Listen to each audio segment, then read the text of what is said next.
But I'm struck actually by the parallels between the Ukraine situation and the COVID situation, because the germophobes are basically the same as the Russophobes. Have you noticed that? It's the same cast of characters.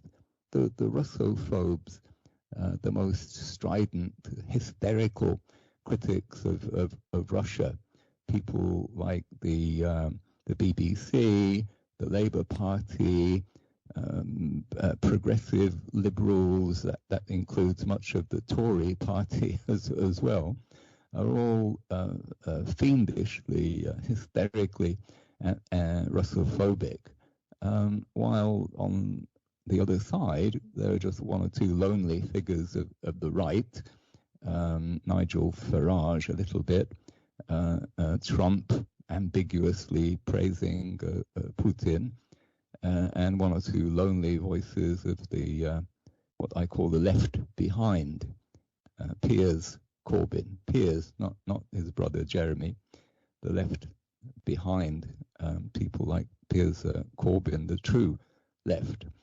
abandoned by the official Labour Party.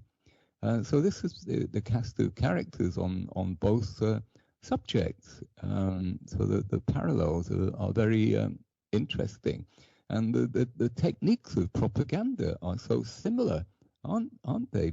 Build up the hysteria, make sure that any dissenting voices are suppressed, like the attempt to silence RT, the impossibility of hearing any alternative COVID narrative on the mainstream media, the use of hospital pictures.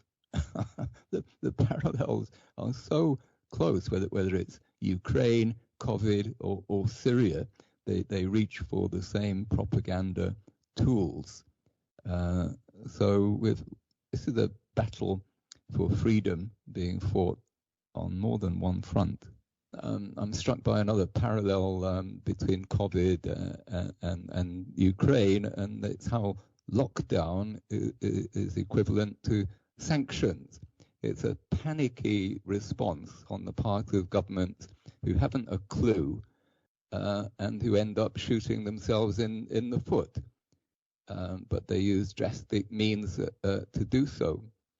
And the second point is that I've been very impressed by what Martin has been saying, and I was thinking all the time, especially in the discussion of sanctions and economies, how this is missing from the mainstream media. I haven't heard anything even close to what Martin was explaining. I found that very interesting.